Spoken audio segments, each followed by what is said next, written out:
so much. I love you so much. I love you so much. I love you so much. Hello, all you positive heads out there. Thanks for tuning your beautiful brainwaves into another episode of the Positive Head Podcast, where we are firmly convinced that creating success and happiness is rooted in understanding the ultimate nature of reality and the fact that as human beings, we are all immensely powerful fractals of the one and only source consciousness, which creates and animates all things. Now, of course, understanding this powerful truth is one thing. Applying this incredibly empowering wisdom to everyday life, well, that's another, which is exactly why we provide you with a fresh serving of soul food for thought 5 days a week to help constantly remind you of what matters most. You are it. And I'm your host, Brandon Beecham. I'm the one who will be here with you each and every Wednesday, interviewing a different consciousness changemaker that is also out there working tirelessly to help catalyze change and expand awareness all across Spaceship Earth. On the other 4 weekdays, you can hear me discussing topics such as my favorite thought-provoking quotes, reading and discussing wisdom from empowering books, playing clips from various inspirational spiritual teachers, sharing a bit of mysterious news, taking questions from the audience, and essentially digging into any other mind-expansive topics that will help keep your soul fed by tuning you into positive vibrations on a consistent basis. And you guys have heard me say that if I ever run ads on the show, it will only be with a company that I fully support because I believe their intention is to make a positive difference in the world. Well, I'm pleased to announce that day has arrived and that this episode of the Positive Head Podcast is being brought to you thanks to the support of Gaia. If you're not familiar, Gaia is the go-to source for streaming consciousness content online. And you can sign up for your first month for only 99 cents at gaia.com/positivehead. That's spelled GAIA.com/positivehead. Check it out. All right, all you positive heads, on this week's interview episode, I'm very happy to be here and abduct you all for another fascinating journey on this episode down the rabbit hole with Grant Cameron. Grant is a very persistent UFO researcher whose dogged tenacity has led him to sit down with the Vice President of the United States to discuss the presidential connection to UFOs, and even prompted the Clinton administration to release 1,000 pages of UFO documents. Hey there, Grant. Welcome to the show, my friend. Well, thanks for having me on. I really appreciate your show. I listen to all the time, so I'm kind of excited to do this show. Excellent. Well, I appreciate that and appreciate the support. And let's just dive right in, shall we? I'm going to start off with the same question I always ask everyone. You're in an elevator. You have 10 floors to answer. The person next to you looks over, says, "What's your passion?" What do you say? My passion is consciousness. That's what it's all about. There is only consciousness. The way I look at the world is it's either one of two things. Either it's, as the Bible in the book of Hebrews says, you are given to die but once, or it's a reincarnation world. And I think the evidence, I've studied it my whole life, the evidence is pretty overwhelming that it's a reincarnation world, which means that before you and I were born, we sat down and we made a plan for what we were going to do during this life. And we are now in this life, and the only question you have to answer in this life is, what was the agreement I made and what am I supposed to be doing? That's all we have to worry about. So I would fully agree with that. And it's fascinating to ponder, isn't it? That we would, our souls would have the agreement that once upon a time, at some point in our physical journey, we would come together on the show and chat it up a little bit with the aim of inspiring people to explore consciousness, right? Yes, exactly. And that was one of the highlight moments of my life. I've had three, and one was seeing Dr. Michael Newton. And I'm not sure if you're familiar with his work with Life Between Lives, where he regrets to 7,000 people, and he takes them back and lets them die in a past life, and then he goes into the spirit world. And basically, they all basically say the same thing. And he talks about these bizarre stories where when I talk to people in groups, I say, we may have gotten together before we were born and actually agreed that we were going to have this meeting or whatever, because he talks about meetings that people describe in the what he calls the Life Between Lives, where a bunch of people are gathering together. They're going to be in a major accident like the Titanic or a plane crash, and they're actually going through the scenario of the fact that they're all going to go through this together. Wow. Yeah, that is, this concept just occurred to me recently. I am fairly involved with the festival or transformational festival community. So especially out here on the west coast of California, there's a lot of these music and art festivals happening where it's, a lot of people sort of tapping into a lot of the knowledge we talk about on the show, raising their consciousness, becoming more aware of who and what they truly are, and, coming together in this sort of tribal celebratory manner. And it's just a fascinating scene, and I love being a part of it. And there's recently a tragedy in Oakland, California, and you may have heard of it, where there was, a lot of these artists are getting pushed out of the city, especially prices are so high, and so they're staying in collectives of, lots of artists living in kind of rundown buildings. And there was they had a party at one recently, and maybe a few months back, and something caught fire, and it was a maze to get out. People couldn't get out. There's all kinds of antiques and things in the building, or just a lot of wood, and, just not up to code by any means. And, all these people died together, and they found them. I guess they had all huddled together and were sort of holding each other as they, I think it was like 40 people that died, and it was a real tragedy in the scene. A lot of my friends knew people that were there, and I think about that often, or it got me thinking about it more. It's like, what a wild thing to experience together. And as they transitioned into the next dimension, as going through that, it had to be so terrifying, but at least they were all together. And they, I just thought it was beautiful to the vision of them all huddled together and sort of, embracing each other as they transitioned. Mm-hmm. Yeah, and that's one of the things I think we sort of. I actually work on a book right now where I look at. I call it the paranormal equation, where we make assumptions about life, and most of the assumptions we make, if we're like doing an equation, you're supposed to show your work, add here, subtract there, and if you don't add at the right time or don't subtract at the right time, you're not going to get the right answer. And one of the things that I'm going to look at in this book is this whole idea about the poor versus the rich. That I work at a homeless shelter. I volunteer there quite often. And what I find is that these people, you would assume these people are the most miserable people, the unhappiest people. And it's exactly the opposite. That people sort of have this false assumption that the more you have, the happier you are. And it's actually not really it's actually the opposite. That the things that you happen in your life that are the bad things are the only things that really teach you anything. When things are going well, you just say, well, I'm just so smart. I mean, I've got it all figured out. It's only when things happen bad that you actually start to learn. So it's sort of a false assumption we make that it's the good things that are teaching you things, and it's actually the opposite. It's the people at the bottom that are learning more than the people at the top.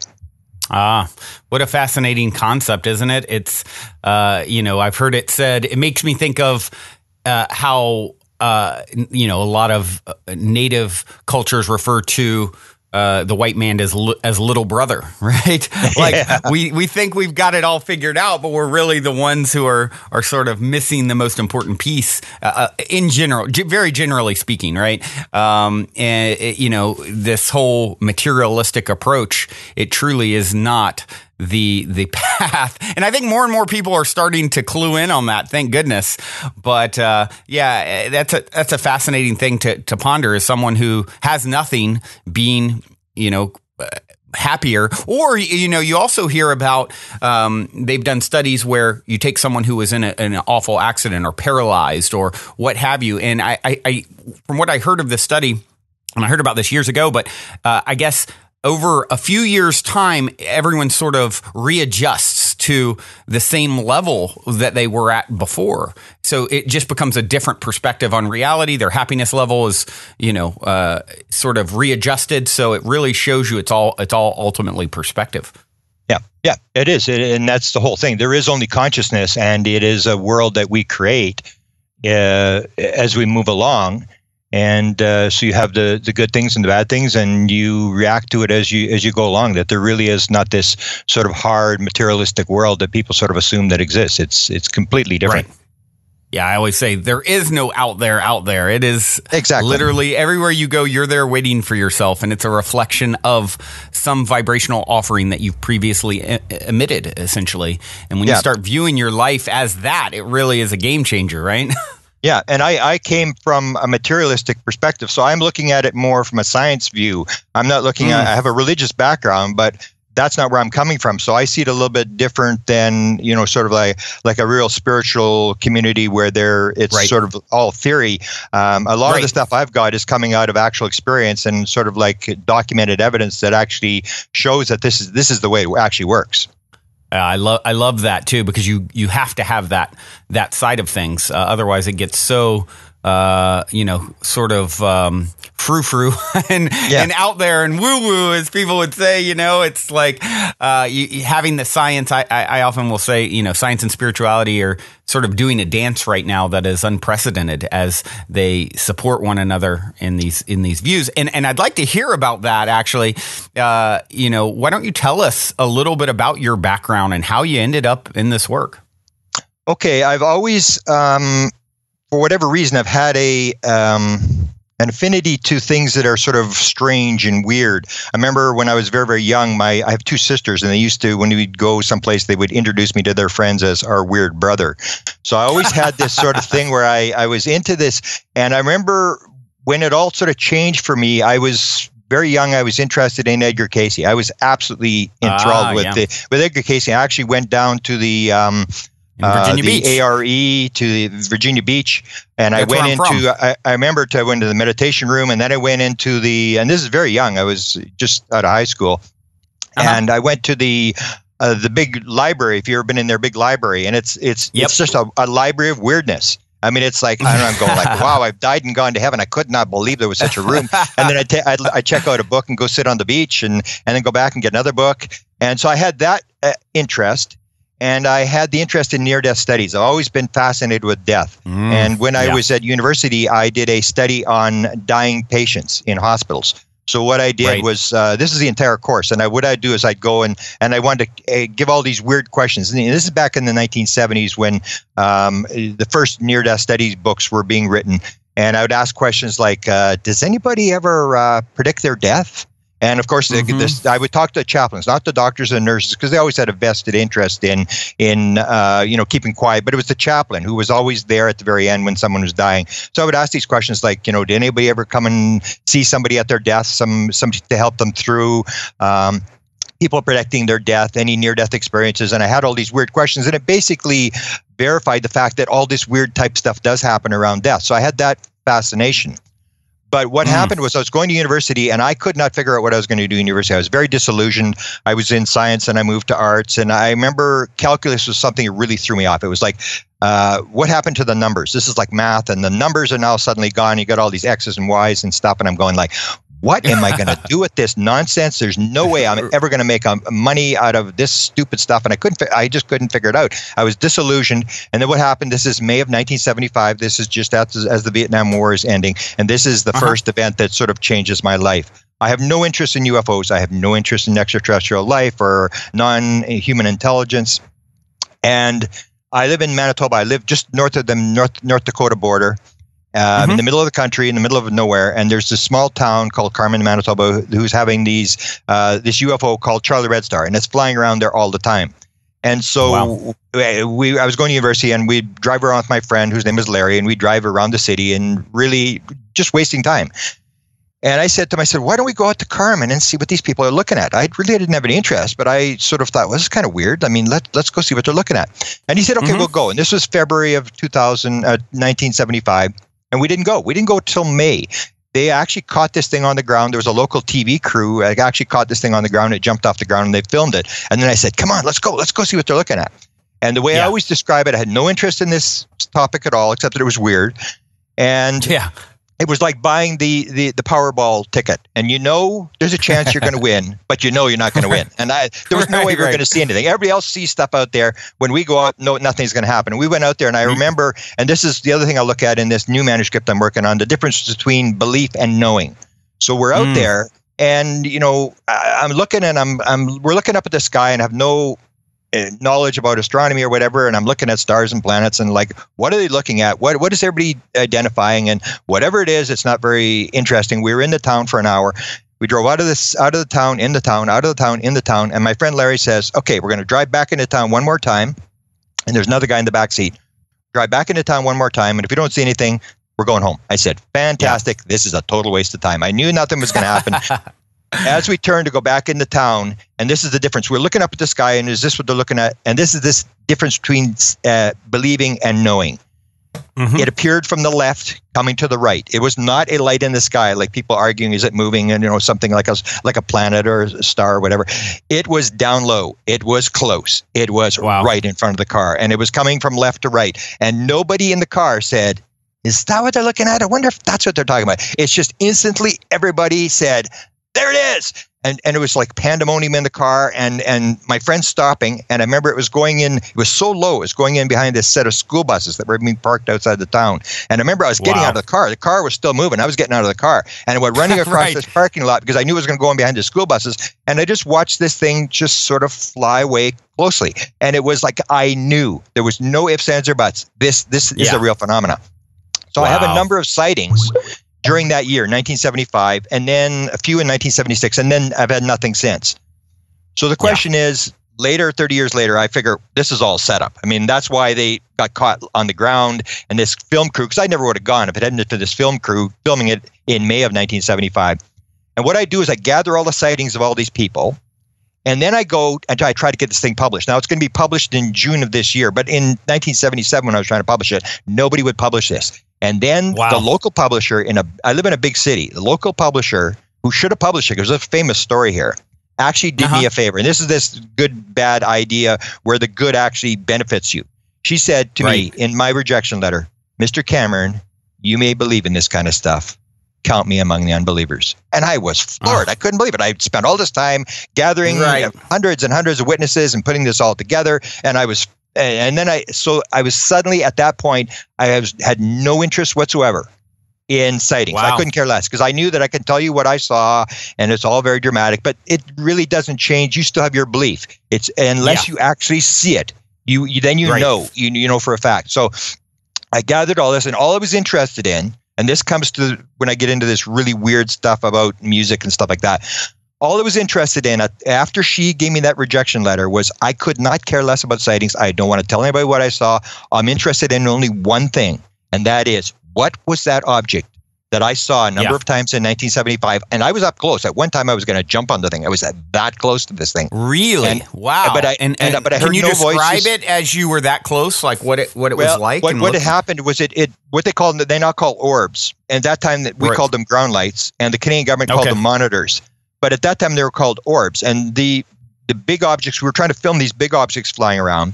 And I had a friend of mine who ended up being the public relations officer for a $1 billion corporation. And at that point, suddenly he went skeptic on me. And he was with me when this happened.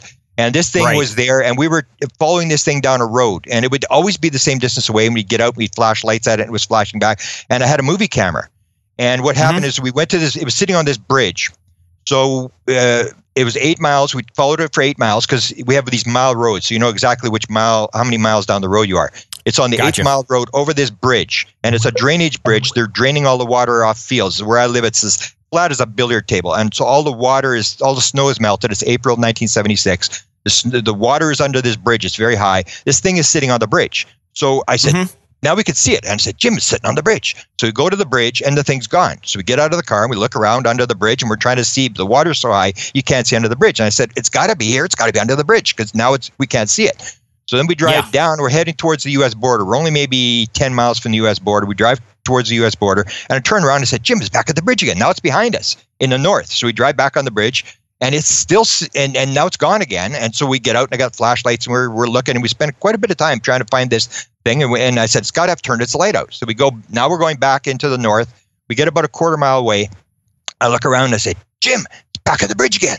come on, let's go. But this time, instead of driving, let's walk. So I've got this movie camera, an 8mm movie camera, and he's got the binoculars. So I walked 7 steps, and it takes 3 seconds of film. 7 steps, 3 seconds of film. 7 steps, and I'm going closer and closer. And suddenly I'm at the incline to this wooden bridge, this bridge over this water. And I said, Jim, I'm going to jump on it. And I could remember the story of Thomas, the doubting Thomas in the Bible. Unless I touch the wound and touch the holes in the hand, because I was raised very religious, I'm not going to believe. And I knew I could get burnt, because there was actually a guy in 1967 who got very badly burned by interacting with one of these jobs. So I knew there's a good chance I was going to get burned, but I had to touch it. I was that close, and I knew it was going to disappear. I knew it because we'd missed it twice in the last couple of minutes. So I'm about to run, and then I said, hold the camera. I'm going to run. I'm close enough. I'm going to run. I'm going to try to hit it as it takes off or whatever it does. And he said, well, hang on. I think there's one sitting on top of the car. And I said, what? And he had the binoculars. So I took the binoculars and I looked back, and it was like the moon in the north, the moon, like the sun coming up over top of the car. And there was this orange half sphere on top of the car with this orange smoke hanging down the side of the car. And I went, it's sitting on top of the car. And we start to run, and I took about 5 steps, and I go, oh yeah. And I turn around, sure enough, the one at the bridge is gone. And I tried to convince this guy, let's go back, Jim. Come on. I got close. I want to jump on this thing. And he said, no, I'm not going back. I'm not going back. I said, come on, Jim, let's go. But it was his car, so we had to leave. And then I remember 20 years later, I meet him at a big library in the main part of the city here, at the main library. And he says, what, you getting books? And I said, yeah. And he said, are you still in that UFO stuff? And I said, yeah. And he said, you were the gullible type. And I said, are you kidding me? You were there. You were so scared. No, I don't want to go back to the bridge. And he sort of I couldn't believe it, because it's like knowing and believing. If you haven't seen it, I can believe that you don't understand. But if you've seen it, and he was so scared, he didn't want to go back. And now he's playing the skeptic, but now he's this, public relations officer for this $1 billion corporation, and everything's sort of changed. So that's what sort of started this. And that's why I went to the Canadian government. I went to the former president of Penn State University who knew what was going on. We bugged him for 8 years and wrote a manuscript on him. And I went to the president because I was trying to figure out, somebody has to have the answer. And I thought, well, the president of the United States has got to know what's going on. He's got to know what this object was that I saw. And I have this interaction with Dick Cheney.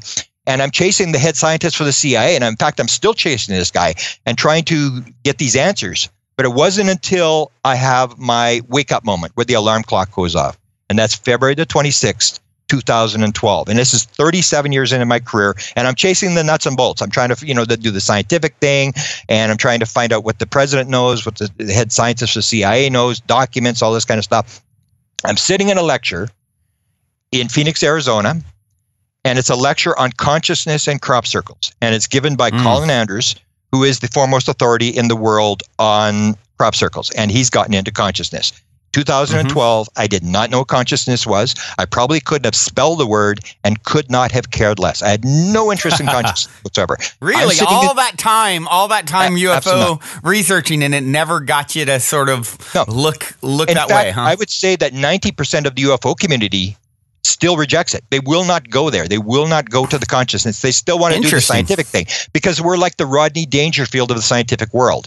It's like everybody's embarrassed to be in the field. And so what you want to do is you want to do the scientific thing. You want to appease the scientists. And science is based on materialism. So it's weigh, it's measure, it's you count how many green ones are in the sky, how many red ones, find patterns and stuff like that. And it's not. And I keep telling people in the UFO field, this is going to be a lot more spiritual than you think when this comes down to it, and it's going to be a lot less physical. In fact, this is not a physical phenomena at all. They can come into the physical world, but they live in the world of dreams. They live in that other world where they can come into our world. They understand how it works. We can't. And so it was only at this lecture when this happened. And what happens is, and I wrote the manuscript Inspired, which we'll talk about.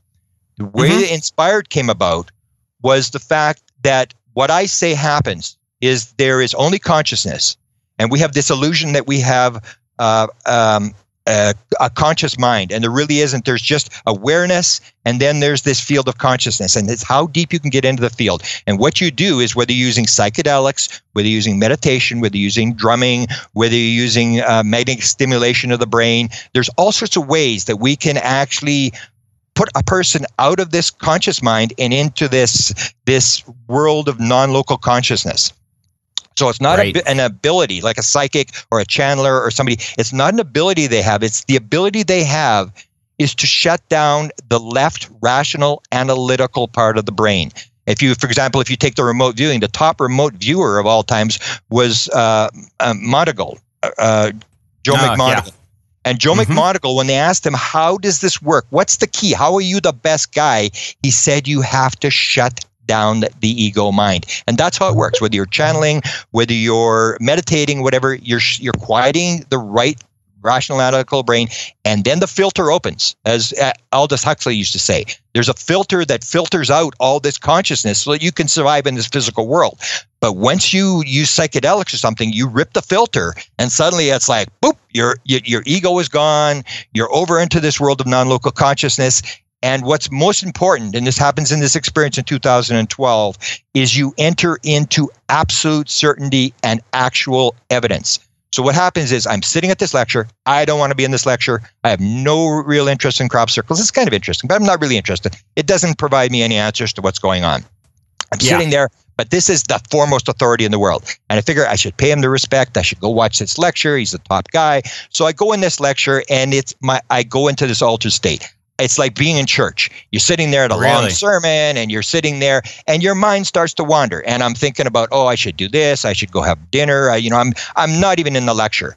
And all of a sudden it happens. It's like the alarm clock goes up, and it's like, hello, Grant, wake up. And it's like, boom, this all comes into my head. Three key items pop into my head. 1, 2, 3, like that. And it puts it all together. And it comes, and this is it's like trying to explain a UFO sighting. It comes with absolute certainty. There is no question that this is right. This is how it works. And what it was the answer that I've been looking for since 1975 as to what's this UFO thing about? What is this thing I saw? It's all non-local consciousness. The basis of the thing is consciousness. And what that came into my head was 3 items. And these are items I all had in my head. And we know that this actually works because you can actually do it experimentally. It was done in the 1960s with LSD at Menlo Park, where what they did is they took 48 scientists, and they had the only way you could get into the study was you had to have a problem that you'd been working on for 3 months, and you had to prove that you'd been working on this problem and you could not solve this problem. So what they do is they put the eye patches on, they put the headphones, the music and stuff, and they give them 100 micrograms of LSD. And within seconds, 44 of the 48 had put the solution together of their problem. And what it was that once you block out that conscious mind that's interfering, the subconscious or the non-local consciousness just puts it all together. So I had gathered all this material. I was like one of these scientists that had been working on this problem for months. I couldn't figure it out. And suddenly I was in that world of non-local consciousness, and it just put all the pieces together, and it came with this absolute certainty. So I'm sitting there, and there was 3 things. One was a document that I always known about this document. It's a top secret government document from Canada in the 1950s, early 1950s, November of 1950, when the Canadians go to the Americans, and the UFO thing is just starting, the flying saucer thing, and they ask the Americans through classified channels, what's the deal with flying saucers? And the information comes back through classified channels, and it's in a top secret Canadian government document that was accidentally declassified in 1978. And it said, flying saucers exist. It's the most highly classified subject in the United States. It's a tremendous significance to the Americans. And there's a small group headed by Dr. Vannevar Bush there that are trying to figure out the modus operandi of these objects. And then I'd always lectured about this. But the very next line of the document popped into my head. Remember, this is 1950. This is when it first starts. And it says, and the American officials also told us that other things might be associated with the flying saucers, such as mental phenomena. And if the Americans aren't doing very well, because they've said if we're working on the problem, they're willing to exchange credentials and talk to us. So that pops into my head. The other thing that pops into my head is we had chased the former president of Penn State University, 14 honorary doctorate degrees, done engineering studies for Eisenhower, chairman of the Institute for Defense Analysis, the top military think tank in the country. And he knew, and we were bugging him. Like, come on, you're an old man. Tell us what's going on and stuff like that. And we're asking him about the control group. And he was a guy that was classified. He couldn't talk about it, but he would talk in rhymes and riddles, and he couldn't hang up the phone. We're asking about the control group. Is the control group the small group of 12 people that run this thing, or is it more than 12 people? Are they all Americans? And he says, and I didn't figure this out until 2012. This happened in 1991. He says, let me ask you a question. What do you know about ESP? And the guy who was interviewing him from Great Britain had no answer. So he said, look, unless you understand about ESP, and how it works, you will not be taken in. Very few people understand how it works. So he says this 1991. That's the second thing that popped in my head. And again, it's like this, it's consciousness. And the third thing that popped in my head instantaneously with all these other things was a lecture that was given in 1993 by Ben Rich, who ran Lockheed Skunk Works, which is supposedly the firm that back engineers the flying saucer stuff. He's in California. He's at UCLA giving a lecture to the engineering alumni, and he makes this famous statement at the end of his lecture: "We now have the technology to take ET home." One of the people in the room is an electrical engineer who had a sighting when he was 9 years old, like me, a dramatic sighting that changed his whole life, became obsessed with the thing, and he wanted to build a flying saucer. So he chases Ben Rich as he's leaving the building after all the questions are asked, and he said, "Ben, I need to know. I've been fascinated since I was a young boy. I need to know, how does the propulsion system work? How do they get here?" And Ben turns around and says exactly what Walker had said 2 years before. Let me ask you a question. What do you know about ESP? And Jan Hartson, he said, I didn't expect a question. So I said, well, it doesn't mean everything in time and space is connected. And Ben Rich said, that's how it works. There is no time and space. That's how they get here. They're moving from place to place. They're not flying through space. So these three things came into my head. And I suddenly, for 2 days, I walked around in a daze. I could not believe it. I'd figured it out. It was like consciousness, this whole consciousness thing. So this is how I get to the book. I start to Google. And Google, for people who don't know, Google, the idea for Google came in a dream. If you watch Page, one of the guys that invented Google, he'll tell you, I was there in the middle of the night. I woke up, and it's the same thing with absolute certainty. And he said, there it was. The idea for Google was in my head. And he said, and he's giving his commencement speech at University of Michigan to his class that he had graduated from. And he said, I said, you know, sometimes it's time to stop dreaming and start working. And he got up and he started to write this all down, the idea for Google. And then he went to the guy who was running his dissertation, and he said, you know, I think I've got this. I think I can work this. I think I can do this in a couple of weeks. And the guy said, okay, go ahead. And that's where Google comes from. So I used Google, and I figured if I've had this download type experience, somebody else has to have this download experience. And I start doing Google stuff, and immediately the first thing that pops up is Paul McCartney. Paul McCartney wakes up in the middle of the night, and he's got this song Yesterday in his head. And he's going, wow. And he gets up, and he most musicians in the 20th century, major musicians, couldn't read or write music. He can't read or write music. So he's playing on the computer, and he's trying to get this song and get it. And he gets it all, and the lyrics and stuff. And then he starts playing this song for people for a number of weeks or months after. Have you heard this song before? He figured he had to have heard it somewhere. And this is the thing that he got this song, and I suddenly realized there's this pattern with musicians that and these aren't like small songs. These aren't like B-side songs. Like Yesterday, I think, was the most produced song of the 20th century, and it came totally to him in a dream. And he's very open about this thing. And the other song, he had three that I know of, Paul McCartney, these type of songs. But the other one was Let It Be, which was has the record for sitting on the chart for 11 weeks, the longest on number one in the United States. What a profound message! And what a profound message that song is too. Yeah, and everybody thinks it has to do with the Mother Mary in the Bible, and it doesn't. He tells the story. It was late 1960s. He's got the drug problems. The Beatles are breaking up. I think Harrison had already left. Yoko Ono had come into the band. It was a really trying time. He'd just broken up with his girlfriend. And so you listen to the lyrics. In times of trouble, Mother Mary comes to me, speaking words of wisdom, let it be. What happened was his mother, whose name was Mary, died when he was 13 years old from cancer. And he's now like 19 or 20. And his mother comes to him in a dream at this time of trouble when all this stuff is happening. And she says to him, it'll be okay. Let it be. That's where the song comes from. And then he has another song. He has another song. He has No Regrets. And he wakes up and he's playing with the Rolling Stones. And he says, man, that was a great song, that Rolling Stones. Man, that was a great song they played. And suddenly he realized, he said, Rolling Stones never played that song. And then he recorded this song called No Regrets. And he said, I was always afraid to talk to Keith Richards because he would demand royalties, that this is where the song came from. And then I realized, like, there were so many of them.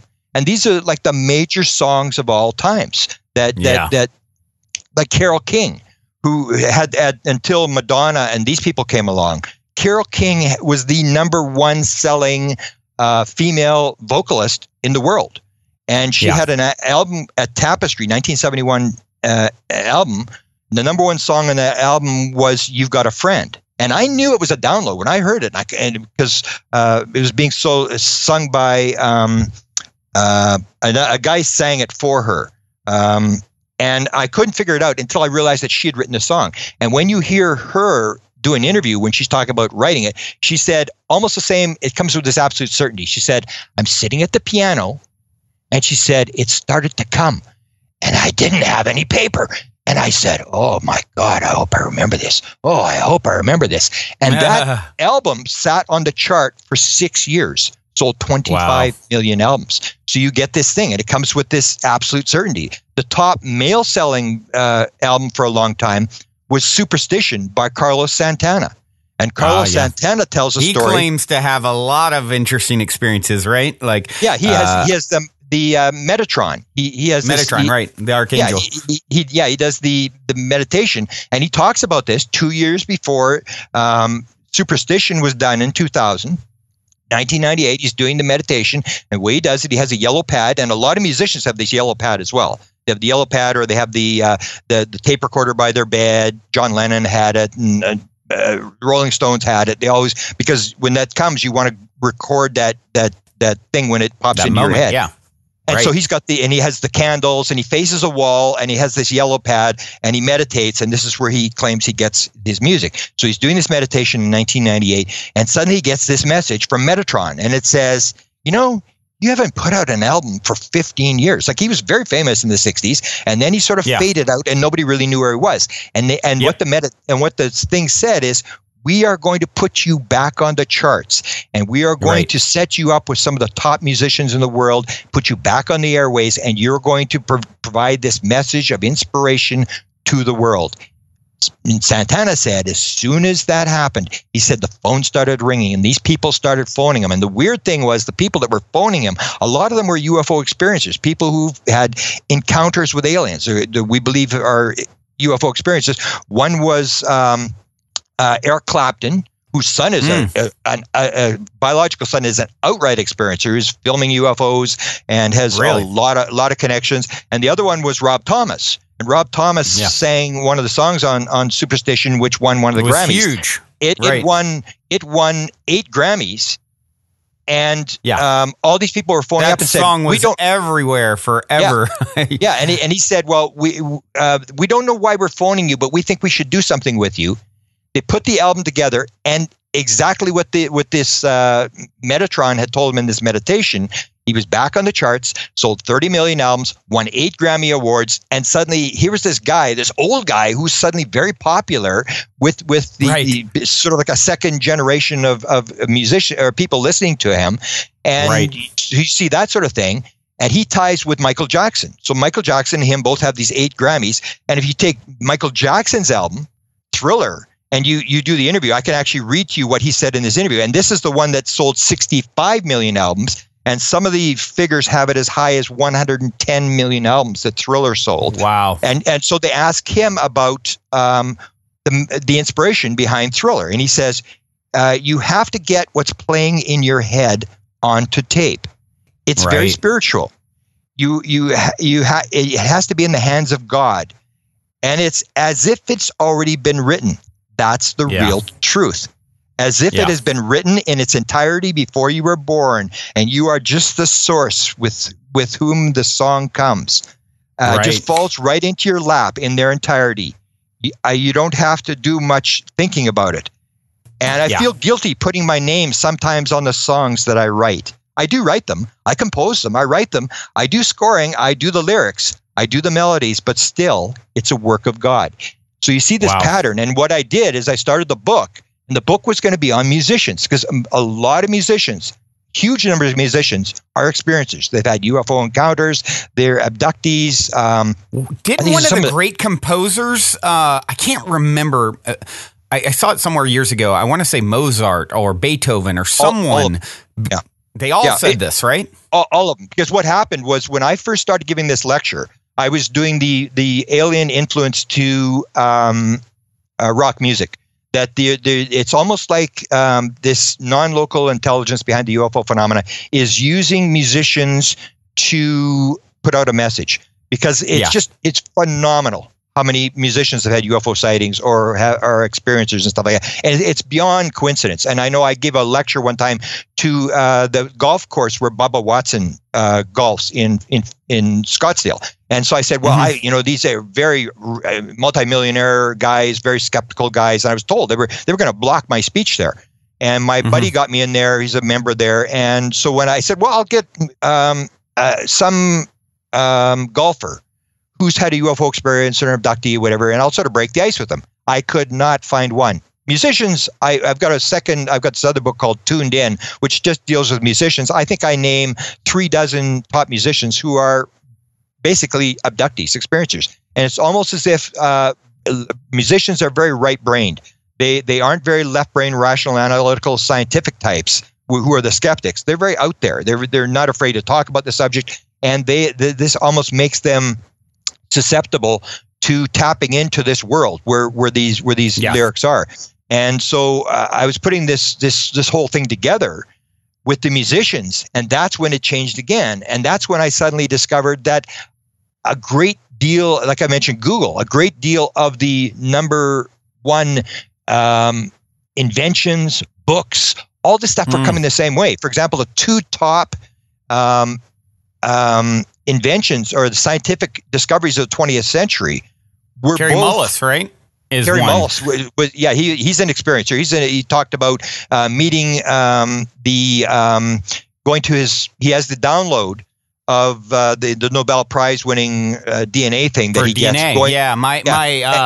A friend of mine, he worked for a friend of mine, and my child's mother got to talk to him one time all about it. And, of course, he used LSD and sort of as just one other way, as you mentioned, to sort of start accessing and open up, open yourself up to these downloads as you put them.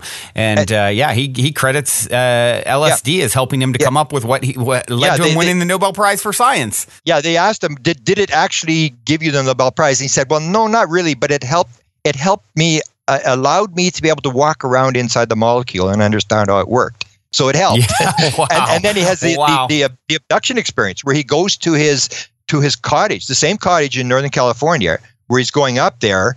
And he gets there and he's got the groceries, and he puts the groceries down and he goes to the outhouse. And that's when he meets the glowing raccoon.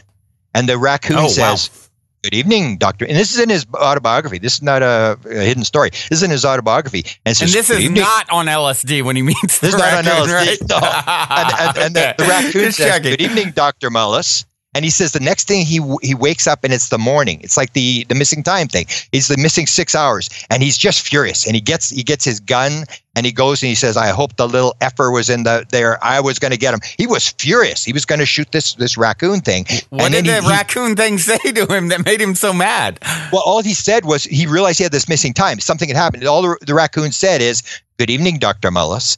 And that's the last thing he remembered. So he has this experience, this missing time thing, and it upsets him. And then his daughter comes to the cabin, and then she has a missing time experience, and she tells him about it, and he tells her about his. And that's when she gives him the book Communion by Whitley Strieber and said, "Dad, I think you should read this book."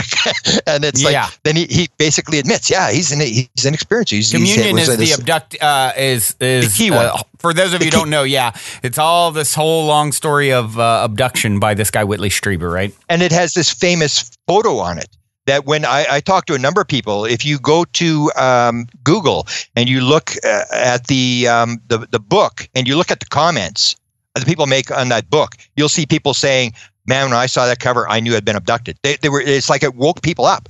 And I talked to one girl who told me that she was in a mall, and this is in the front of a bookstore. It was on a stand there, and she said she had her 1-year-old child. She was carrying her 1-year-old child. When she saw the cover of that book, she just about dropped the kid. She instantly knew, I was part of this. That's the alien. I was abducted, and it all just sort of opened her up, and all these flashbacks came. So Mullis had that. But if you take a look at the two top ones are the theory of relativity. And Einstein stated the the theory of relativity, no matter what anybody wants to say, came in a dream. And he had the dream of the toboggan, and the toboggan's going faster and faster, and all of a sudden he's going at the speed of light. And to quote him, what he said was, I knew I had to understand that dream. This is this element of certainty. It comes with it. It's like, I know this is true. I know this is real. You don't have to, I know this is truth. He said, I knew I had to understand that dream. In fact, you could say my entire career was based on a meditation on that dream. That was his entire career, was that one dream. And that was the theory of relativity. That's where it came from. The other one was Bohr. And this one we can't 100% nail down, but it's repeated over and over again. Bohr, the idea of the quantum atom, the idea where electrons move through, jump from one shell to another shell, stuff like that. Right. Bohr, the story is, he has a dream. And he's at a racetrack, and the horses are going around the track on the racetrack. And he's getting this, actually, there's a narrator who's telling him what's going on, and said, the way that the electron works around the nucleus is it's like a horse track, and the horses have to stay in their lanes. And if you want to move from one lane to another, you have to either slow down or speed up, because the other horse will be in the way.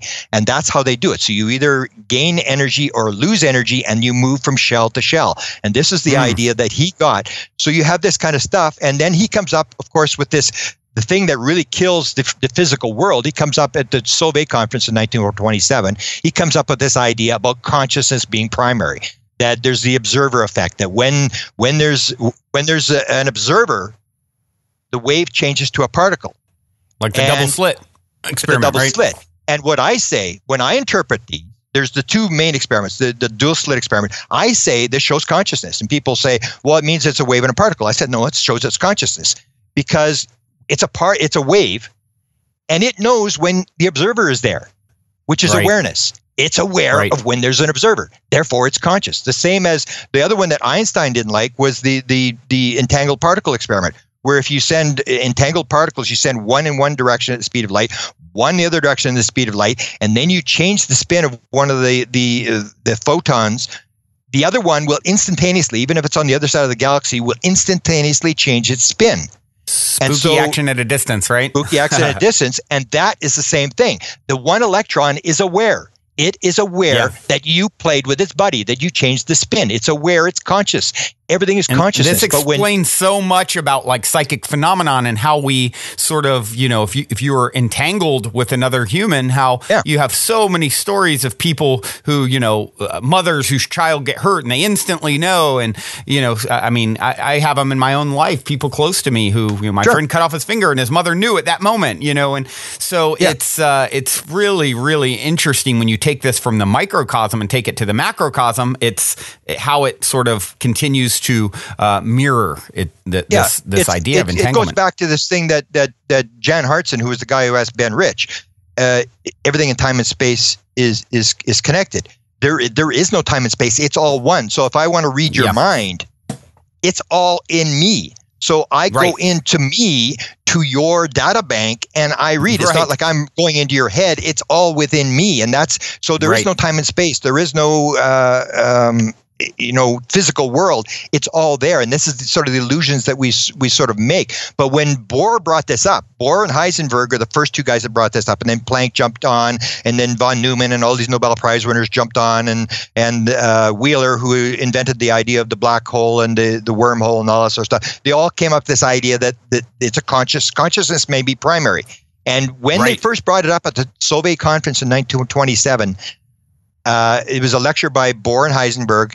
Einstein actually stood up in the lecture and confronted them. And what he said was, you are not going to drag mysticism into physics. And that's what's happened. It's this, the ancient wisdom of the East from 4,000 years ago knew all this sort of stuff. And so it's the same idea. It's not they were stupid because they were 4,000 years ago. They were able to tap into this field of non-local consciousness through meditation. Now we're starting to do it through psychedelics, through meditation, through scientific experiments, and we're starting to get this sort of stuff. But they knew this all the time because they were able to tap into this field. And so this is what the key thing is that all these sort of inventions and books are all these people who are able to, for some reason, rip the veil, get into that non-local, and pull this stuff. And let me give you a couple other examples, which are kind of interesting, like books, because it goes across the field. I write a whole chapter on books. I do a chapter on savants. I do a chapter on art. I do a chapter on music. But the books, the 7 books of Harry Potter, if you go to the internet and you look at the interview that J.K. Rowling, who wrote Harry Potter, did with Oprah, and this is a famous story, and so Oprah asked her about this. Did this come to you on a train? And she said, yes, I was on a delayed train going from Manchester into London. She had fallen asleep. She had taken a nap, and she woke up, and this is this hypnagogic state just before you go to sleep or just when you wake up, when you're in this world. And so she had just woken up from the nap, and she said exactly what Carole King said when this song started to come to her. She said, it started coming to my head. All these ideas, ghosts and ghost houses and names and stuff. And she said, and I didn't have any paper and I didn't know what to do. And it was flooding my head. And all 7 books came to her, including apparently the last line of the last book. It all just came in an instantaneous moment, and she couldn't write it down. The same as the book, Wizard of Oz. One of the most famous books ever written. Wizard of Oz, the guy is reading stories to his kids. He's reading bedtime stories, and suddenly, boom, the idea of the Wizard of Oz pops into his head, and he says the same thing. I didn't have any paper. And he's writing on the back of envelopes, and he's getting all this sort of stuff. So here's these 2 famous books. And then the one that, when I lecture, I always sort of get ready to duck because people hate this one. The book of the 12 Steps and the 12 Traditions, the Alcoholics Anonymous book, the Bible for Alcoholics Anonymous, was written by 2 guys, Wilson. So I always bring up the fact that Wilson claimed that when he wrote the book, a lot of the book came to him off on a Ouija board from a 15th century monk, by name of Boniface. And when I bring this up, and I know a lot of people in AA, a lot of people in Al-Anon, they just attack me. They just say, there's no way it was these groups of people in these rooms that put it together. And I said, no, I can give you the reference. This is for real. So I actually did a lot of research, and it's worse than that. Both the guys who wrote the 12 Steps and the 12 Traditions were into seances. In fact, the Wilson, the guy who's the most famous guy from AA, his house is now a national treasure. And if you go to the website, they actually show the seance room. He was holding seances. He was into all this kind of stuff. He was into LSD, because we know with LSD, same as psilocybin, that it can be used for cocaine addiction, heroin addiction, alcoholics. Over 50% of all people that took LSD that were alcoholics in the 1950s were suddenly, with no further treatment, suddenly weren't alcoholics. He was trying to drag this in, and AA sort of distanced himself from this guy because he had all these weird ideas of doing it. He wanted psychic phenomena brought up. He talked a lot about psychic phenomena. So you see these bizarre things that basically happen, and what they come down to is this ripping of the filter. Almost like when you get a savant. You can have a savant who are these autistic people who have left brain damage. Therefore, this rational analytical side is completely shut down, and they're in the right side of the brain, and they're able to tap into this, that they cannot button their shirt, they cannot brush their teeth, they cannot do anything. But you can say, take this six-digit number against this six-digit number, and they will sit there and rock back and forth for a couple of minutes and then give you the answer. And it's not best 2 out of 3. Every answer they will give you is exactly right. They just tap into this field. Well, the guy from England, I forget his name, and he's actually interesting in the fact that he is completely, he doesn't have any sort of dysfunction. I forget his name. They did a whole show on him a few years ago. Daniel Tammet.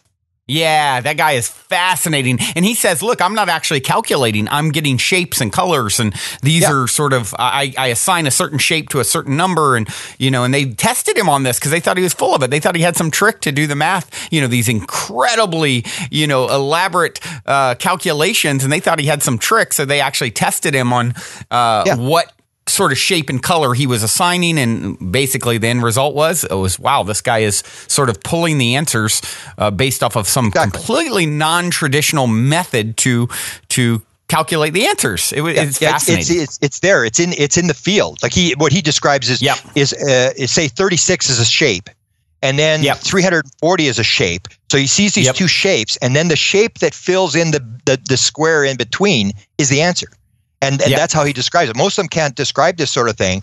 And so he actually proves this fact that they're not calculating. What I do when I lecture is I show another one, because people say, no, they're calculating. No, they're calculating. He's just making it up. Yeah. So I show this were called the Sachs twins. And they were two autistic boys, Michael and John, in the 1960s. And Oliver Sacks, the famous neurologist, had these two kids. And he was an atheist. And he said it was like they were communing with God. These kids would rattle off 19 and 20-digit prime numbers that they didn't even have. They had no algorithm in the 1960s. They couldn't even figure out whether these kids were telling the truth, because they had no way to calculate whether these numbers that they were giving as primes. So I show this thing, and I say, if you think that they're calculating, just watch this. So you have these two kids, and they're asking them questions. They say, okay, in the year 93,300 and whatever, on July the 11th, what day will it be? And they're rocking back and forth, and they're looking at the paper, and they go, first one takes a while. They go, that's a Tuesday.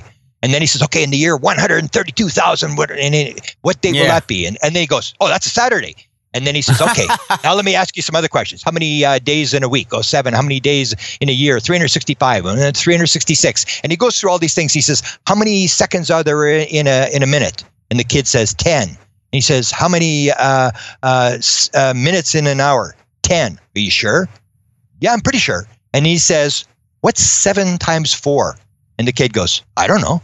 And he says, come on, we taught you this for months. What's 7 times 4? Where did we teach you? And he said, Ward 5, 1964, Word 5. And this guy taught. And he goes through the whole scenario of exactly when he was taught this thing. And he says, okay, so what's 7 times 4? And he goes, 21.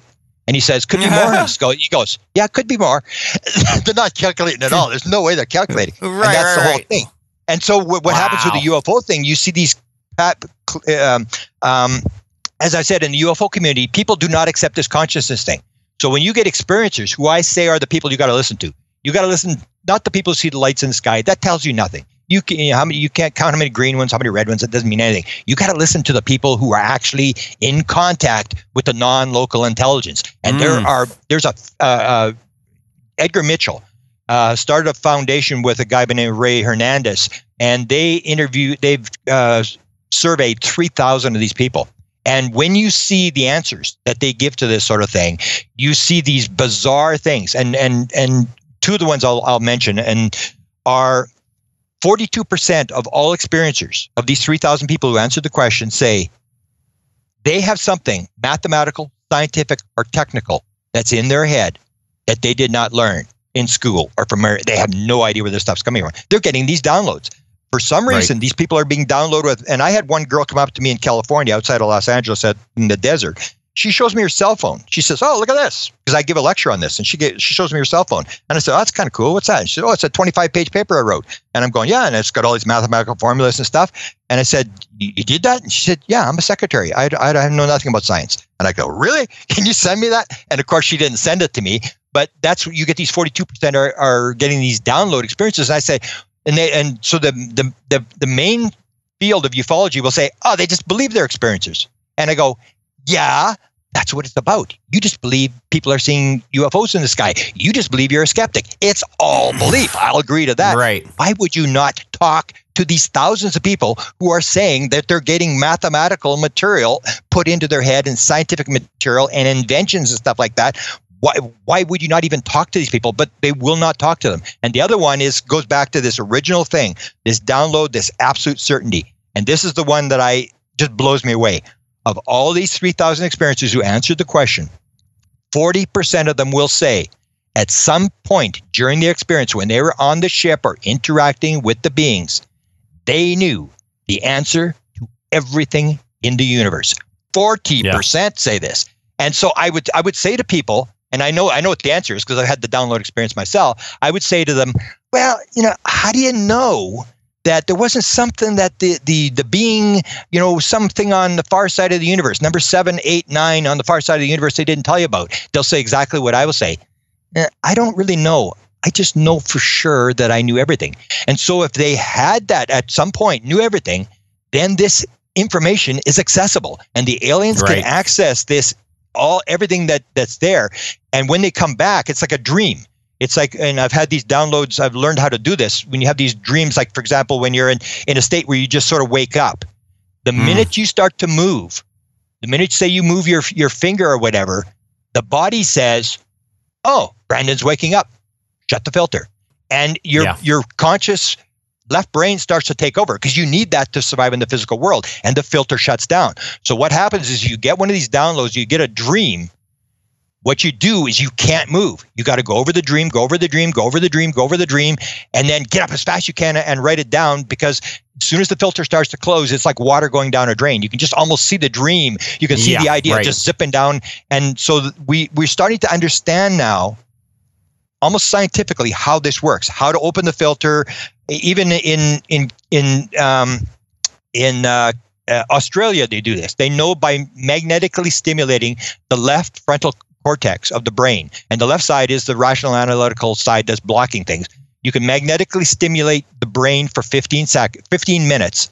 For half an hour, or the person becomes like a savant. So they'll say, draw a cat, and the person's drawing, and it's like a stick cat, and they magnetically stimulate, and suddenly this thing starts looking like a cat. And next thing you know, they can actually draw a cat by doing this. And then what they do is, if you've ever seen Rain Man, Rain Man has this thing that some savants are able to do, where you can take a bunch of peas or drop the one that happens with Oliver Sacks. These matchsticks fall off the table, and as they're hitting the floor, these two savant twins, John and Michael, both yell out 111, 37, 37, 37, 111, and they count the matchsticks, and there's 111 matchsticks.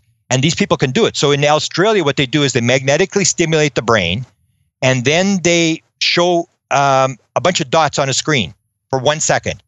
And they do it before and they do it after. And after, they're 8 out of 20, where it's like 111 dots in the person, like 111, 143. And they're picking this off. They pick up this ability. So we can do it. And sometimes it's a long road through 20 years of meditation. Sometimes you can take the fast road, using a high dose of psilocybin or LSD, which sort of gets you out of control. You don't really control the experience, but it's sort of like a shortcut method. But there are probably 20 different methods that we now know. So what I do in the book is I set up all these chapters, whether channeling or UFO experiencers, music and stuff, and it's all the same stuff. It's like what's his name? Stephen King wrote a book. A lot of his books were written through lucid dreaming.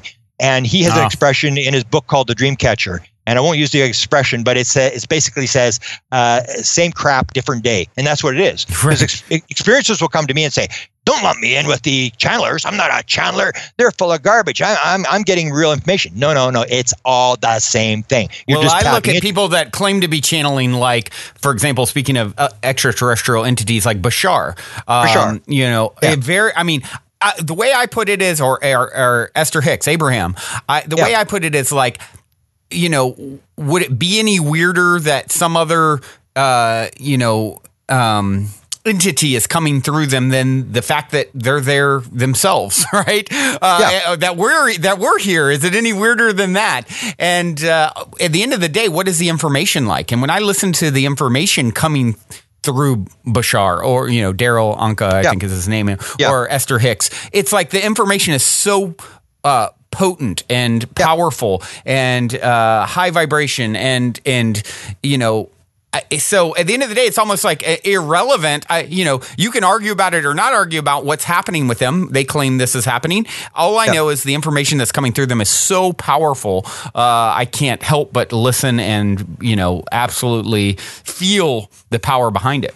Yeah, exactly. And Bashar and Daryl Anka has been asked that question a number of times. And he basically says it's like any other skill. Some people are better at it than others, and some people are farther in. They're able to shut the filter more than somebody else. And he's able. It's like the same thing as like a trance channeler will be better than a channeler, like Edgar Cayce. And you see the channelers. You see these events like Edgar Cayce gets hit with a baseball.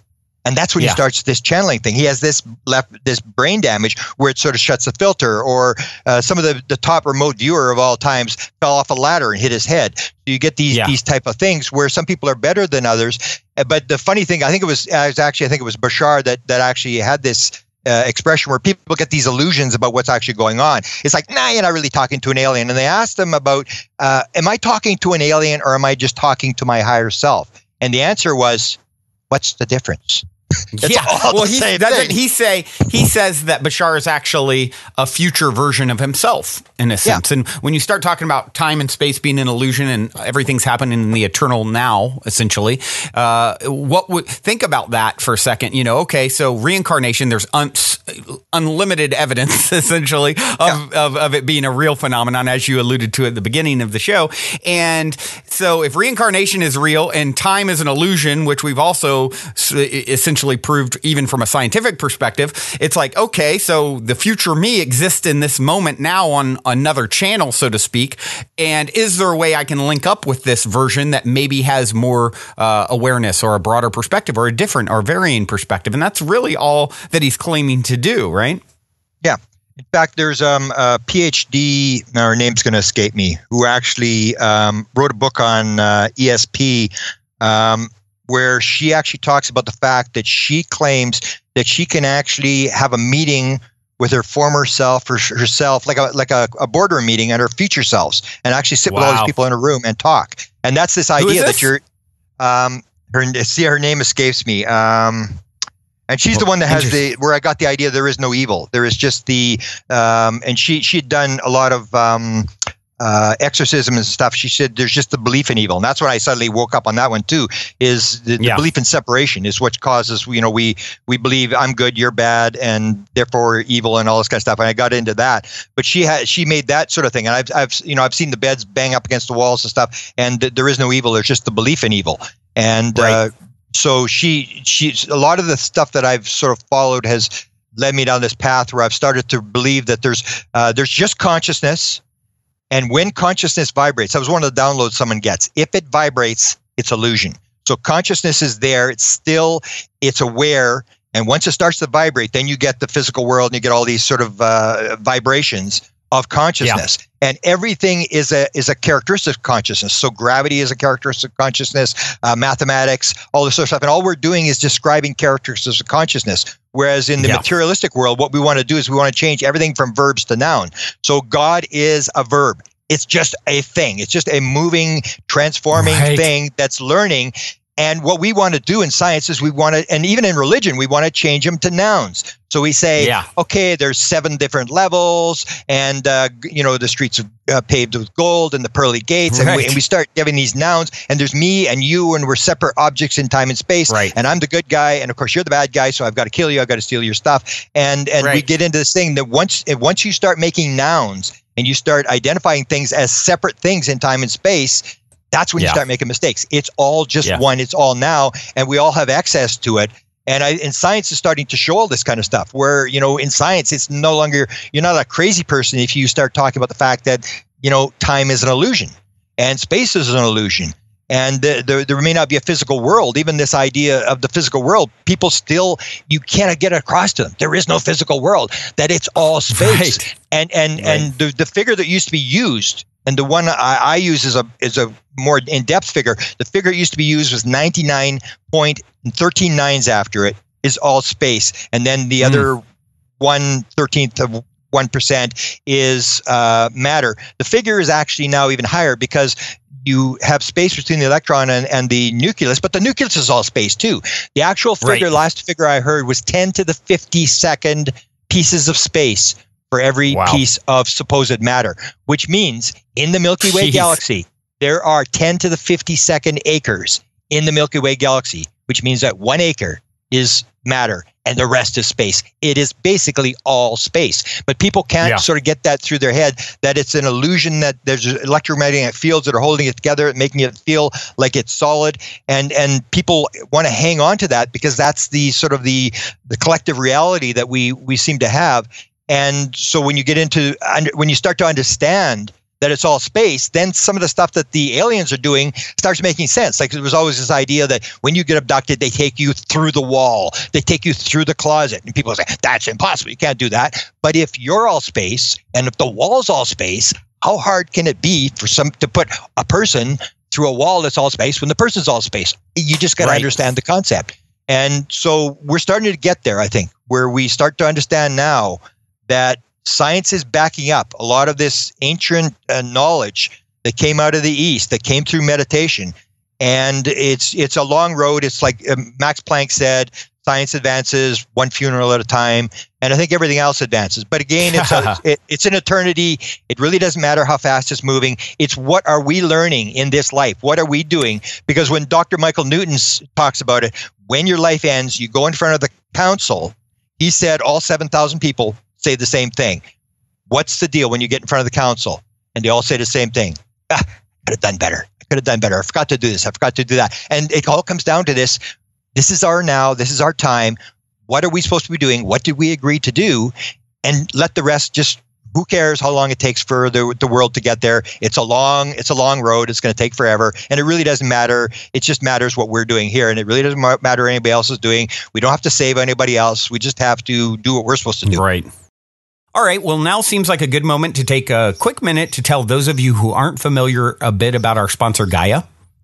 I've been a big fan of Gaia for many years now, which is why they're the only content provider I've ever reached out to in regards to potentially supporting the Positive Head podcast. So needless to say, I'm very excited they're now supporting the show. Gaia truly is my personal go-to source for streaming consciousness content on the web. They have an incredible 7,000 plus exclusive videos covering 5,000 years of wisdom. Just to give you an example, on May 1st on the show Wisdom Teachings, host David Wilcock explores the scientific proof of ascension, DNA activation, and how interplanetary climate change is made possible with nested spheres of energy emanating from the galaxy. I mean, it'd be pretty hard to be more up my alley, right? As you guys all constantly hear me say, it's a daily conscious effort to maintain an elevated vibration. And if you're looking to go deep down the rabbit hole to do so, then Gaia is the best place I know of to do it, period. And you can sign up for your first month for only 99 cents at gaia.com/positivehead. That's spelled GAIA.com/positivehead. Check it out. You know, I have a question that I'm curious about. Of course, you've your site is presidentialufo.com, correct? Yeah. Okay. So obviously, having talked to the vice president, having had, Freedom of Information Act release 1,000 pages of UFO documents, I'm curious what your thought is on this new administration, Trump being such a wild card and sort of traditionally open to, airing everything out there. He certainly doesn't hold a lot close to his chest in a sense. So are you optimistic about this campaign and, or this administration? And do you think we might have some level of disclosure, dare I say? No. I know it's speculation, of course. No, I think it's. I wrote I've got another book that's coming out right away. It's called Managing Magic, the Government UFO Disclosure Plan, that the government is not covering up. Because if they were covering up, they would do what every other government in the world is doing. They would just shut up and not say anything. I mean, what are the British doing? What are the French doing? Nobody has any idea. The Americans, there's all these leaks. There's all these whistleblowers. There's all this kind of stuff. So they're not covering up. They're leaking this material, and they're not disclosing. To kind of break us in and get us ready for it. Is that it's acclimatization. There's a number of think tank studies that were done that basically said you can never have full disclosure. Everything will just melt down. So I wrote a chapter called The 64 Reasons That Decided Not to Tell You the Truth. And when you look at it, because Jimmy Carter was a big UFO guy, Gerald Ford was a big UFO guy, and then they got into the White House and they never used the word.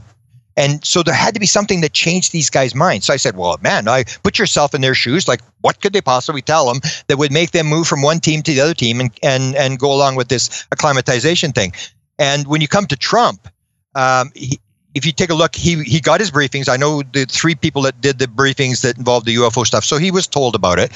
But if you look at it, I say, okay, he was told all sorts of secret stuff. Name one secret thing that Donald Trump has disclosed since he got there. Oh, guess what I found when I got here? It's disclosed nothing. Yeah. Because suddenly now it's his CIA, it's his NSA, and it's the question I asked Dick Cheney, because I really didn't have a face-to-face with Dick Cheney. I got him on a radio talk show, and I learned how to get in this radio talk show. It was the National Public Radio in Washington, where a lot of big Hillary, all these people go on this radio talk show. And so I asked them, and the question you want to ask to these guys is not, have you seen a UFO? What do you think about UFOs or anything like that? Because they can walk around the question.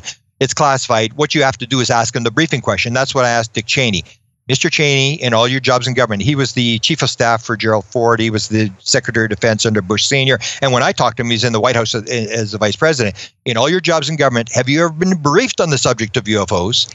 If so, when was it and what were you told? Did someone walk into your office, swear you to secrecy, and tell you this is for real? Because if you get the briefing, you don't brief the president about something that doesn't exist. So if he admitted there was a briefing, and what he said was, if I've been briefed on that subject, it would probably be classified and I wouldn't be talking about it. And that's what's happened. That's what's happened with Trump. The same as Obama made a number of disclosures. He actually, there's an incident where he has with this little 6-year-old girl was on the Ellen show, who's just fascinated with presidents. She knows everything about presidents and stuff. And so they bring Obama on with her, and he says, "What question have you got for the president?" She said, "I want to know whether aliens exist," because she's fascinated with aliens as well. When you did the analysis, the guy who used to work for the FBI did an analysis, and clearly shows when you see the analysis, they're reading off cue cards.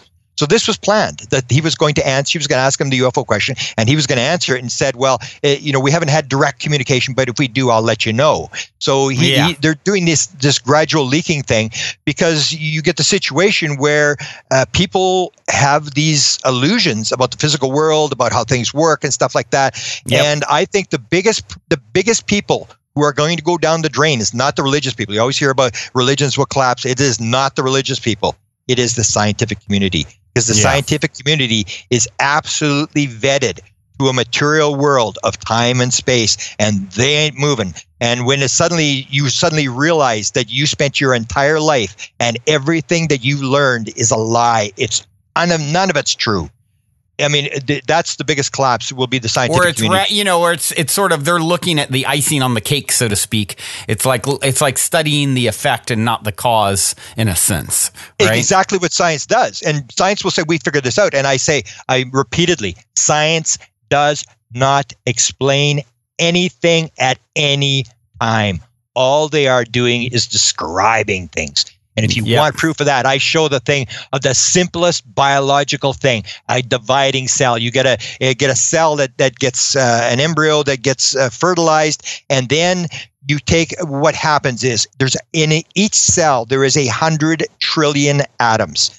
That cell will, at that point, when it divides for the first time, it will source 100 trillion atoms. We have no idea where it's getting these atoms from. It will source them, it will gather them together, and it will put them in the right position. To give you an idea of 100 trillion atoms, there are 100 billion stars in the Milky Way, which means this is 1,000 Milky Ways. It will take 1,000 Milky Way galaxies. It will put all the stars in the right position, in the right three-dimensional spot at the right time, and then give it life, and it will do it in 15 seconds. And what science says, they'll say, well, we explained that. It's just a self-replicating system. And it's just giving it a noun, give it a name and make it go away. You haven't explained anything. It's like Moses dividing the Red Sea. It's like Moses went, he took the rod, he hit the Red Sea parted, the children of Israel went through, and then as the Egyptians were chasing through, he divided the sea, put the sea back together again. And it's like science. Great, fantastic, nice trick. Now tell me how you do the trick. Tell me how we have no idea. All we are doing in science is describing what God, what nature, what is happening. We are explaining absolutely nothing. What do you think about, I'm sure you're familiar, and I'm curious on what your take is on it. So you hear some people, of course, taking this, the UFO phenomenon and the sort of disclosure thing to a whole new level. You have individuals like, David Wilcock and Corey Goode, the show Cosmic Disclosure, I'm sure you're familiar with. So I'm curious what your thoughts are on, like, Corey's story. And for those of you who aren't, familiar, it is quite a fascinating story where he talks about the secret space program and how he's, actually worked from, childhood for, I think, 20 years in the secret space program where we have 1 million people on Mars. And there's all this stuff actually going on out there that the government is very, very aware of and, of course, a part of, and where we funneled trillions of dollars that have kind of, on these black projects, secret projects. Curious what your take in all your investigation is on that. Well, I'm skeptical of single whistleblowers because what happens with this, with the information is when you're doing the acclimatization thing, You have to provide real material, but what you have to do is you have to cloak it with disinformation. So no, it's like Brandon, you're a CIA agent and you saved the world at some point, and you want your kids to know you saved the world. So you go to the CIA and say, I'd like to write my story. And they say, okay, you can do it, but here's what you got to do. You got to change this name, change the date, change this, change that. And you have to fictionalize the whole thing. And that's what they're doing, is they're fictionalizing stuff. The problem with Corey Goode is he's a single whistleblower. And what I say is I've been down this, I call it a rat hole most of the time.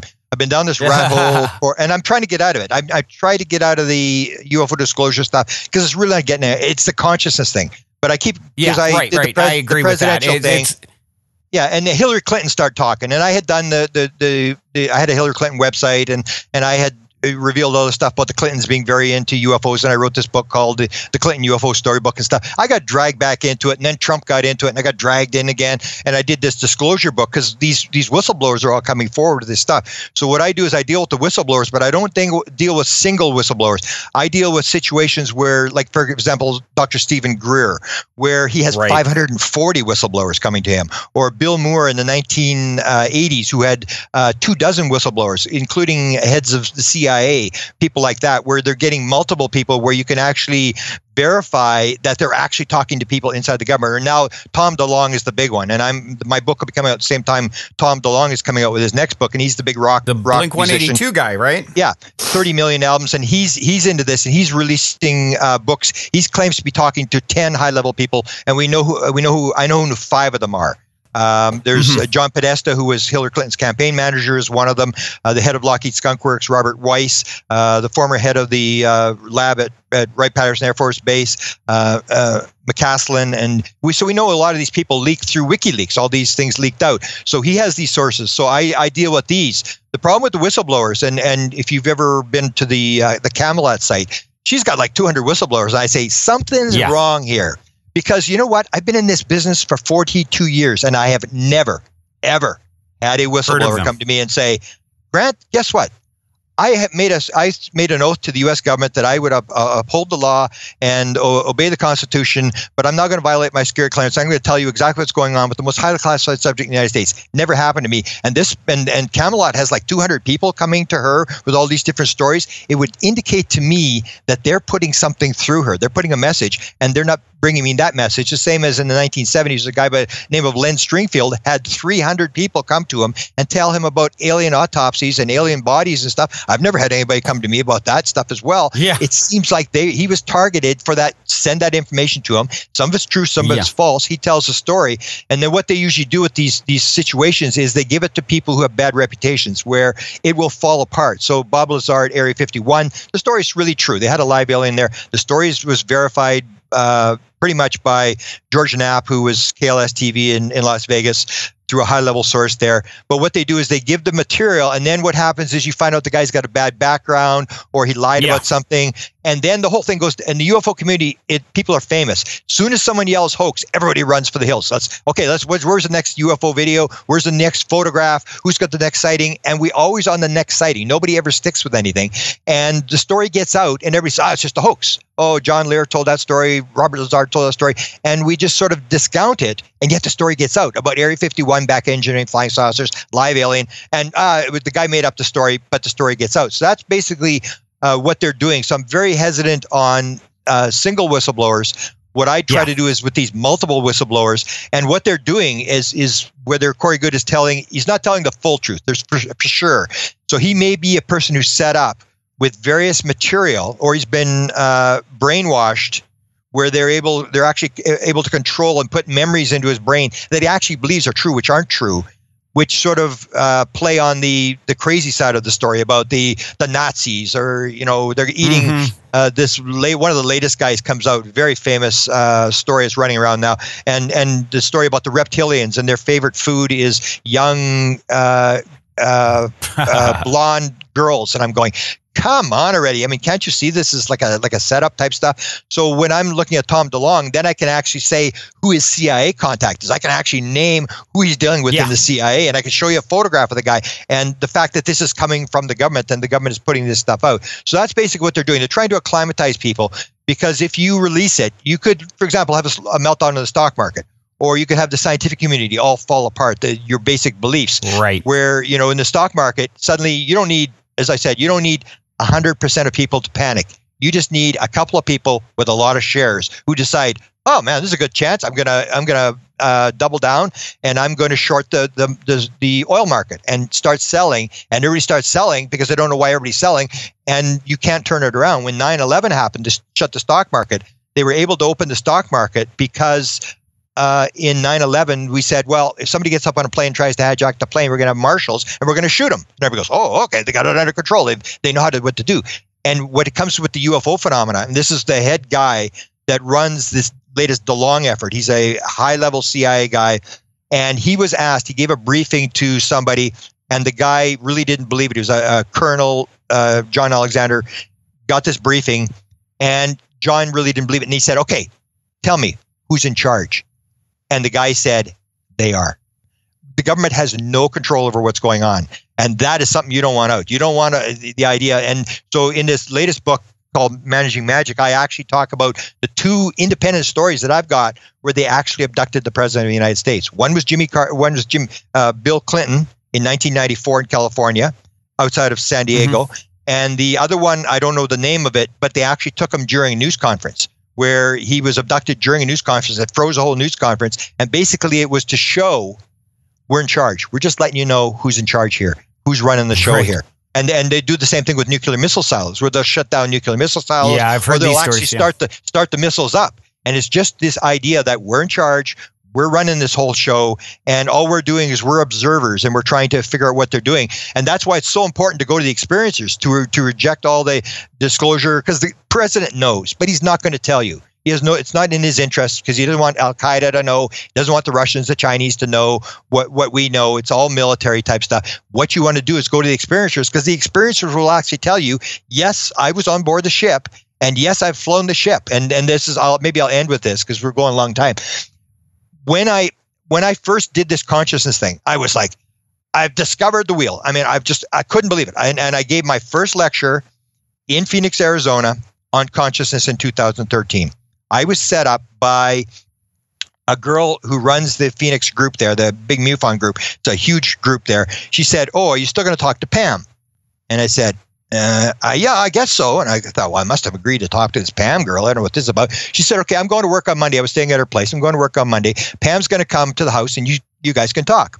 So Pam comes to the door and she's in her 70s. And she said, what did Stacy tell you about me? And I said, I don't know. I'm just supposed to talk to you. She says, that's good. Comes walking in. She starts talking about she's remote viewing and she's been abducted. She's just 3 and she's got all these psychic abilities and all. And you hear this stuff and whatever, another story. I'm listening to the story. And all of a sudden, and this woman's in her 70s. You got to remember, she says, and last night I was flying the craft. And I went, were you what?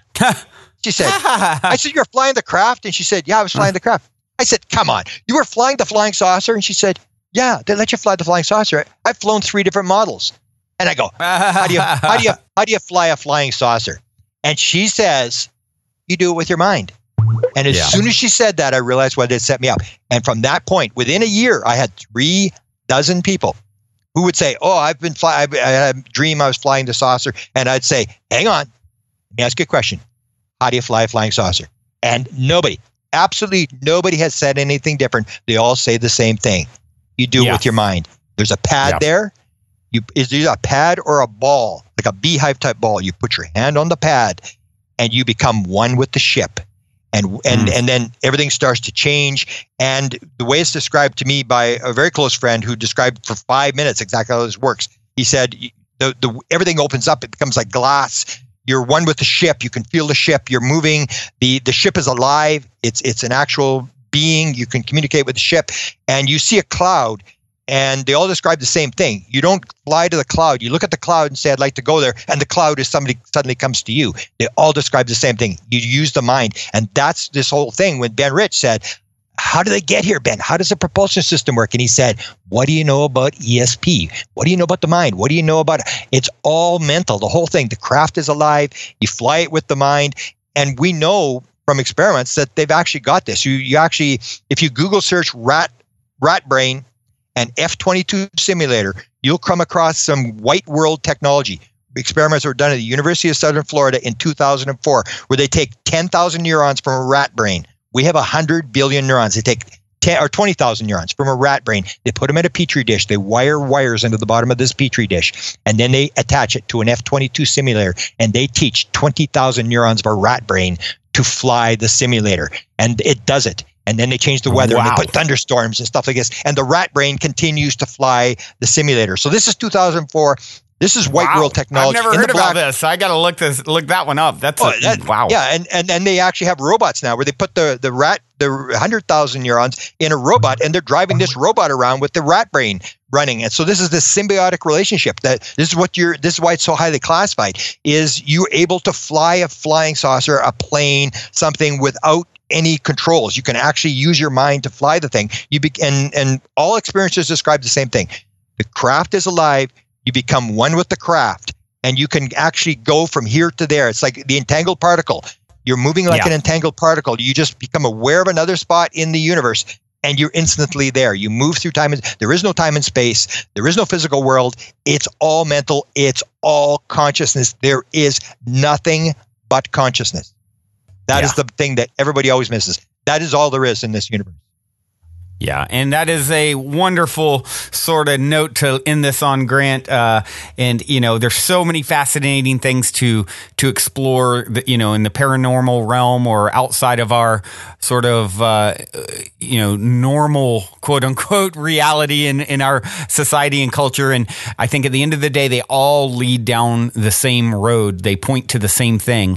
There is really no out there. It is all consciousness. It is all a projection of consciousness.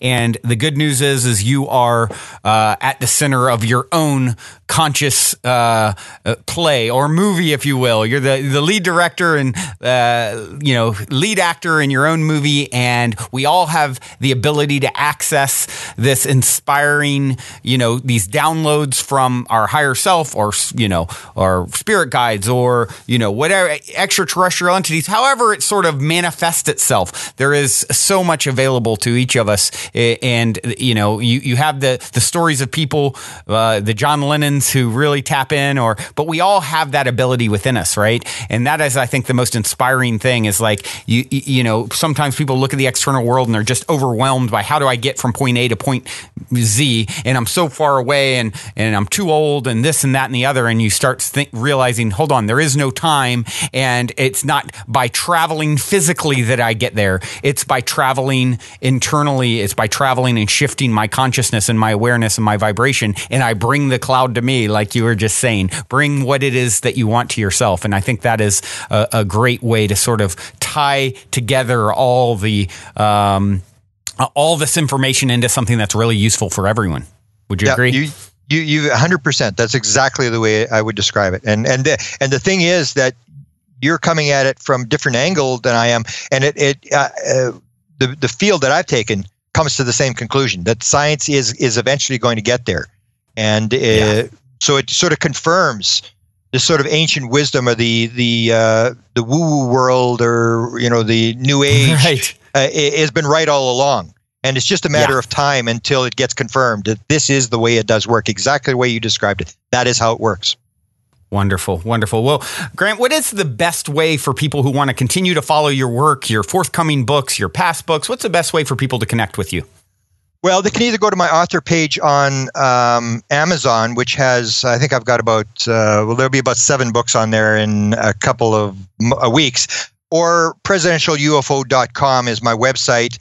But I don't do that much presidential stuff anymore.